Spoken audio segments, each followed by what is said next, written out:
Hello friends, இந்த வீடியோவில் நம்ம ஒரு 800 ஸ்கொயர் ஃபீட்டில் வீடு கட்டுறதுக்கு வந்து எவ்வளோ செலவாகுன்னு பார்க்கலாங்க. ஸோ ஃபஸ்ட் நம்ம வந்து மெட்டீரியல் எவ்வளோ செலவாகுன்னு பார்த்துடலாம். இதில் ஃபஸ்ட்டு பார்க்கக்கூடிய பார்த்தீங்கன்னா சிமெண்ட்.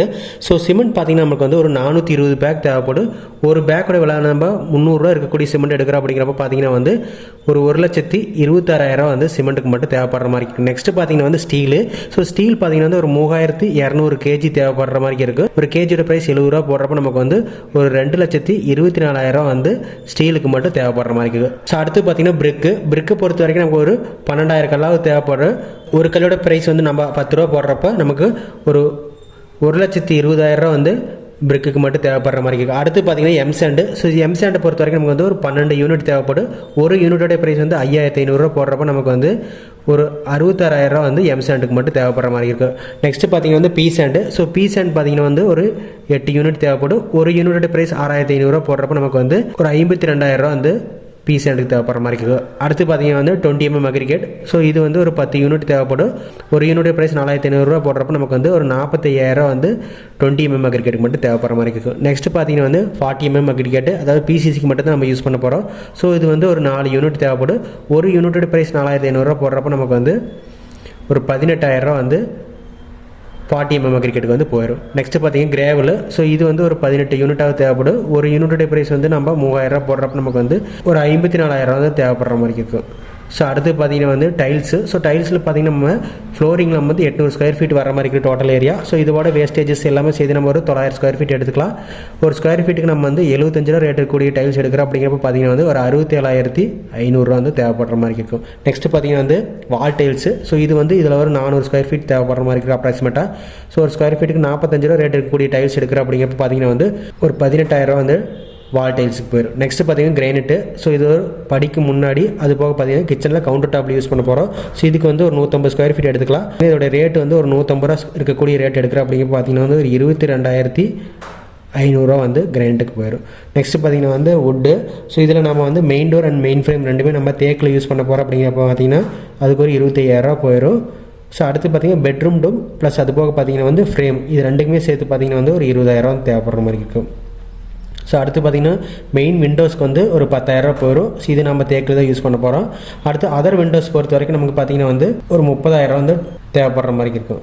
ஸோ இது தவிர நமக்கு வந்து டாய்லெட் டோரு, வென்டிலேட்டர் இருக்குது. டாய்லெட் டோருக்கு நமக்கு வந்து இங்கே ஒரு 4,000 தேவைப்படுற மாதிரி இருக்கும். ஸோ அடுத்து வென்டிலேட்டர் பொறுத்த வரைக்கும் ஒரு 3,000 வந்து தேவைப்படுற மாதிரி இருக்கும்.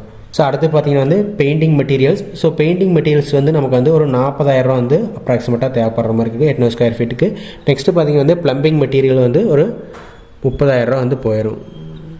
ஸோ எலக்ட்ரிக்கலுக்கு நமக்கு வந்து ஒரு 70,000 தேவைப்படுற மாதிரி இருக்குது. ஸோ டோட்டலாக பார்த்தீங்கன்னா வந்து நமக்கு அந்த மெட்டீரியலுக்கு மட்டும் நமக்கு வந்து ஒரு 10,45,000 வந்து தேவைப்படுற மாதிரி இருக்கும். ஸோ அடுத்து பார்த்தீங்கன்னா லேபர் காஸ்ட்டு. ஸோ லேபர் காஸ்ட்டில் ஃபஸ்ட் பார்க்கக்கூடிய பார்த்தீங்கன்னா கன்ஸ்ட்ரக்ஷன் லேபர். ஸோ இதுக்கு நமக்கு வந்து 800 ஸ்கொயர் ஃபீட்டுக்கு நம்ம ஸ்கொயர் ஃபீட்டுக்கு 420 ரூபா ரேஞ்சில் விடுறோம். அப்படிங்கிறப்ப ஒரு 3,36,000 வந்து லேபருக்கு போயிடும். ஸோ அடுத்து பார்த்தீங்கன்னா டைல்ஸ்க்கு. ஸோ இதில் ஃப்ளோரிங் டைல்ஸ், வால் டைல்ஸ் ரெண்டுமே சேர்த்து நமக்கு பார்த்தீங்கன்னா இங்கே வந்து ஒரு 900 ஸ்கொயர் ஃபீட். அது போக பார்த்தீங்கன்னா வந்து வால் டைல்ஸ்க்கு ஒரு 400. So 1,300 square feet. 1,300 ஸ்கொயர் ஃபீட்டுக்கு ஒரு ஸ்கொயர் ஃபீட்டுக்கு 20 ரேஞ்சில் டைல்ஸ் ஒட்ட விடுறோம். அப்படிங்கிறப்ப பார்த்தீங்கன்னா வந்து ஒரு 26,000 வந்து டைல்ஸ் ஒட்டுறதுக்கு போயிடும். அடுத்து பார்த்தீங்கன்னா கிரானைட்டுக்கு வந்து நம்ம 150 ஸ்கொயர் ஃபீட்டு தான் ஒட்ட போகிறோம். ஸோ ஒரு ஸ்கொயர் ஃபீட்டுக்கு 60 ரூபா ரேஞ்சில் விடுறோம். அப்படிங்கிறப்ப பார்த்தீங்கன்னா வந்து ஒரு 9,000 பார்த்தீங்கன்னா வந்து கிரைனைட் ஒட்டருக்கு போயிடும். ஸோ இங்கே எலக்ட்ரிக்கல் அண்ட் ப்ளம்பிங் பார்த்தீங்கன்னா நம்ம வந்து ஸ்கொயர் ஃபீட் ரேட்டில் விடுறோம். அப்படிங்கிறப்போ ஒரு ஸ்கொயர் ஃபீட் பார்த்தீங்கன்னா 75 ரூபா ரேட்டில் விடும்போது நமக்கு வந்து ஒரு 60,000 வந்து எலக்ட்ரிக்கல் அண்ட் ப்ளம்பிங்க்கு போயிடும். அடுத்து பார்த்தீங்கன்னா பெயிண்ட் இருக்குது. ஸோ இதுக்கு வந்து ஒரு 35,000 தேவைப்படுற மாதிரி இருக்கும். ஸோ நெக்ஸ்ட் பார்த்தீங்கன்னா கார்பெண்டர் கூலி. ஸோ இதுக்கு வந்து 25,000 வர மாதிரி இது ஃபிட்டிங்ஸு எல்லாமே சேர்த்து நம்ம 25,000 போட்டிருக்கோம். ஸோ அடுத்து இது தவிர நமக்கு வந்து மிஸ்லேனியஸ் காஸ்ட் பார்த்தீங்கன்னா வந்து டிரான்ஸ்போர்ட்டேஷன் இந்த மாதிரி வந்து ஒரு 20,000 பக்கத்தில் வந்து எக்ஸ்ட்ரா செலவாயிரும். ஸோ டோட்டலாக பார்த்தீங்கன்னா லேபருக்கு மட்டும் நமக்கு வந்து ஒரு 5,11,000 வந்து தேவைப்படுற மாதிரி இருக்கும். ஸோ இந்த 5,11,000 லேபர் காஸ்ட், அது போக பார்த்தீங்கன்னா வந்து மெட்டீரியல் காஸ்ட் வந்து ஒரு 10,45,000 எல்லாமே ஆட் பண்ணுறப்ப நமக்கு வந்து ஒரு 15,56,000 வந்து ஒரு 800 ஸ்கொயர் ஃபீட்டில் வீடு கட்டுறதுக்கு வந்து தேவைப்படுற மாதிரி இருக்கும். ஸோ இதை தவிர நமக்கு வந்து எக்ஸ்ட்ரா செலவுகள் பார்த்தீங்கன்னா septic tank sump, compound wall, approval cost இந்த மாதிரி இதர செலவுகள் இருக்குது. ஸோ செப்டி டேங்க் சம் ரெண்டுமே சேர்த்து நமக்கு வந்து ஒரு 1,00,000 போட்டுக்கலாம். ஸோ இதுவுமே பார்த்தீங்கன்னா வந்து நம்ம என்ன சைஸில் வந்து பில்ட் பண்ண போகிறோம் அதை பொறுத்து வேரி ஆகிற மாதிரி இருக்குது. அடுத்து காம்பவுண்ட் வால் பார்த்தீங்கன்னா ஒரு அப்ராக்சிமேட்டாக ஒரு 50,000 போட்டுக்கலாம். இது நம்ம வீட்டை சுற்றி எவ்வளோ காலியிடம் இருக்குது, அது நம்ம எவ்வளோ காம்பவுண்ட் பண்ண போகிறோம் அதை பொறுத்து வந்து சேஞ்ச் ஆகிற மாதிரி இருக்கும். அடுத்து அப்ரூவல் காஸ்ட் பார்த்தீங்கன்னா அப்ராக்சிமேட்டாக ஒரு 40,000 வந்து தேவைப்படுற மாதிரி இருக்கும். ஸோ இதை தவிர நமக்கு வந்து எக்ஸ்ட்ரா வந்து மெயின் கேட்டு இதுக்கெல்லாம் வந்து ஒரு 20,000 போட்டுக்கலாம். ஸோ டோட்டலாக பார்த்தீங்கன்னா நமக்கு வந்து எக்ஸ்ட்ரா காஸ்ட் மட்டும் ஒரு 2,20,000 10,000 வந்து செலவாகிற மாதிரி இருக்கும். ஸோ இந்த 2,10,000 ப்ளஸ் டோட்டல் காசு ஒரு 15,56,000 இதெல்லாம் ஆட் பண்ணுறப்ப நமக்கு வந்து ஒரு 17,66,000 வர்ற மாதிரி இருக்கும். நியர்லி பார்த்தீங்கன்னா வந்து 17லேருந்து 18 லட்சம் இருந்தால் நம்ம வந்து ஒரு 800 ஸ்கொயர் ஃபீட்டில் வீடை வந்து பில்ட் பண்ணி முடிச்சிடலாம். இந்த காஸ்ட்டு ஒரு அப்ராக்சிமேட்டான காஸ்ட் தான். மெட்டீரியல் செலெக்ஷன் பொறுத்து, பிராண்டை பொறுத்து, ஸ்பெசிஃபிகேஷனை பொறுத்து வந்து சேஞ்ச் ஆகிற மாதிரி இருக்கும். அதே மாதிரி அந்த ஏரியாவில் இருக்கக்கூடிய லேபரோட அவைலபிலிட்டி, டிரான்ஸ்போர்ட்டேஷன் டிஸ்டன்ஸு, நம்ம எப்படி வந்து பிளான் பண்ணிக்கிறோம், இன்டர்னல் வால்ஸ் எவ்வளோ வருது, அதை பொறுத்து வேரி ஆகிற மாதிரி இருக்கும். இந்த வீடியோ உங்களுக்கு யூஸ்ஃபுல்லாக இருந்துங்க. நெக்ஸ்ட் ஒரு வீடியோவில் பார்க்கலாம். தேங்க்யூ.